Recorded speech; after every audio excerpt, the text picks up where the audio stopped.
हरे कृष्ण। हम लोग वैदिक साहित्य से संकलित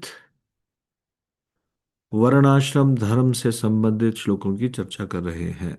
विष्णु पुराण तृतीय अंश अध्याय 10 श्लोक संख्या 8 से 10। पराशर ऋषि और मैत्रेय मुनि का संवाद। ततश्च नाम कुर्वीत पितैव दशमेढ़नि देवपूर्वं नराख्यं हि शर्म वर्मादि संयुतम् शर्मेति ब्राह्मणस्योक्तम् वर्मेति क्षत्र संश्रयम् गुप्तदासात्मकं नाम प्रशस्तं वैश्यशूद्रयोः नर्थहीनं न चाशस्तं नापशब्दयुतं तथा नामङ्गल्य जुगुप्स्यं वा नाम कुर्यात्म समाक्षरम। जन्म के 10वें दिन पिता ही पुत्र का नाम रखे। नाम के आदि में देवता वाचक शब्द होना चाहिए और अंत में शर्मा वर्मा इत्यादि उपाधियों को होना चाहिए।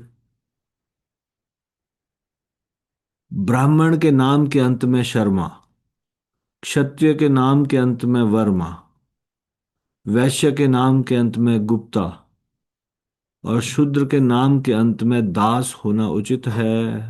नाम को अर्थहीन, अशस्त, अपशब्द युक्त, अमंगलात्मक तथा लज्जाकारक नहीं होना चाहिए। उसे सम अक्षरों वाला होना चाहिए। तो इसमें तो बहुत ज्यादा डिटेल में बता दिया है विष्णु पुराण में कि भगवान से संबंधित या देवताओं से संबंधित इस प्रकार से नाम होना चाहिए। कुछ अजीब से नाम नहीं होने चाहिए। अर्थहीन शब्द नहीं होने चाहिए। नाम को अर्थहीन नहीं होना चाहिए। अभी तो कलयुग में अर्थहीन नाम रखने की परंपरा सी चल गई है। कुछ भी नाम रख देते हैं जिसका कोई मतलब ही नहीं निकलता। तो जो पहला नाम है वो अर्थहीन या अशस्त या अपशब्दयुक्त या फिर अमंगलात्मक या लज्जाकारक नहीं होना चाहिए। फिर जो दूसरा नाम है यानी कि सरनेम, उसमें भी इन्होंने चारों वर्णों के लिए चार मुख्य शब्द का उदाहरण दिया है। ब्राह्मण के लिए शर्मा, क्षत्रिय के लिए वर्मा, वैश्य के लिए गुप्ता और शूद्र के लिए दास शब्द। सम और विषम दो संख्या होती है। सम होता है इवन नंबर और विषम होता है ऑड नंबर। तो यहाँ पे ये भी बताया कि सम अक्षरों वाला होना चाहिए। विष्णु पुराण में ये बताया गया है। फिर शिव पुराण अध्याय 53 श्लोक संख्या 35 अनिरुद्ध और कुंभांड का संवाद।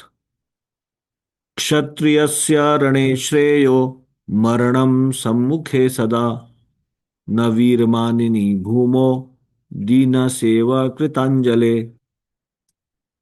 वीरमानी क्षत्रिय के लिए रणभूमि में सदा सम्मुख लड़ते हुए मरना मरना ही श्रेयस्कर है। भूमि पर पड़कर हाथ जोड़े हुए दीन की तरह मरना कदापि नहीं है। पीठ दिखाना तो बहुत ही लज्जादायक है क्षत्रिय के लिए, लेकिन अपने जीवन की रक्षा की याचना यदि कर रहा हो क्षत्रिय तो उसको भी लज्जाजनक माना गया है। यहाँ पे बताया गया है यदि कोई क्षत्रिय है तो क्षत्रिय को मुकाबला करते हुए, युद्ध करते हुए मरना ही श्रेयस्कर है। और इस प्रकार से वो इतना पुण्य अर्जित कर लेता है कि मृत्यु के पश्चात वो स्वर्ग लोक को जाए। हम्म, अ, यशस्वी मृत्यु बोली गई है क्षत्रिय के इस प्रकार से मृत्यु। फिर अग्नि पुराण में कहा गया है कि अगर किसी ने संन्यास ले लिया लेकिन फिर वो संन्यास को छोड़ के दोबारा पत्नी के साथ रहना शुरू कर दे तो उसका क्या परिणाम होता है। अग्नि पुराण अध्याय 164 श्लोक संख्या 24-25। पुष्कर जी और ब्राह्मण का संवाद। प्रायश्चितम न पश्यामि ये न शुद्धेत स आत्मः ये च प्रव्रजिताः पत्न्याः या चैषां बीज संततिः विदुरानाम चंडाला जायन्ते नात्र संशयः शतिको म्रियते गृद्धा श्वासो द्वादशिस्तथा।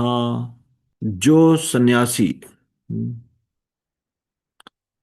पत्नी में गर्भाधान करके अपनी संतान पैदा करता है, मतलब एक बार संन्यास ले लिया और उसके बाद फिर से वो संन्यास धर्म को छोड़ दे, उससे विदुर नामक चंडाल उत्पन्न होते हैं। इसमें किसी भी प्रकार का संदेह नहीं है। ये सन्यासी मरने के बाद 100 वर्ष तक गीध, 12 वर्ष तक कुत्ता, 20 वर्ष तक कौवा तथा 10 वर्ष तक सूअर होता है। इसके पश्चात वे पुष्पों तथा फलों से रहित कांटों से घिरे वृक्ष के रूप में उत्पन्न होते हैं। पद्म पुराण। विप्रक्षत्रिय वैश्याश्च गुरुवः शूद्र जन्मनाम शूद्राश्च गुरुवस्तेषां त्रयाणाम भगवतः प्रिया। शूद्र कुल में उत्पन्न व्यक्ति अपने से उन्नत विप्र, क्षत्रिय और वैश्य जाति के किसी योग्य व्यक्ति को गुरु के रूप में ग्रहण कर सकता है, यही साधारण विधि है। किंतु भगवत प्रिय अर्थात वैष्णव गण शूद्र कुल में उत्पन्न होने पर भी उक्त तीनों वर्ण अर्थात ब्राह्मण, क्षत्रिय और वैश्य कुलोद्भूत व्यक्तियों के श्री गुरुदेव हो सकते हैं। यानी कि अगर कोई भगवान का भक्त है, वैष्णव है, तो चाहे वो शूद्र जन्म से ही क्यों ना है, वो इन तीनों अन्य वर्णों का भी गुरु हो सकता है, यदि वो वैष्णव है तो आज हम यहीं तक चर्चा करेंगे। इससे आगे की चर्चा हम कल करेंगे।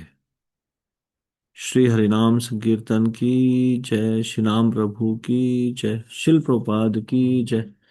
निताई गौर प्रेमानंदे। हरि हरि बोल।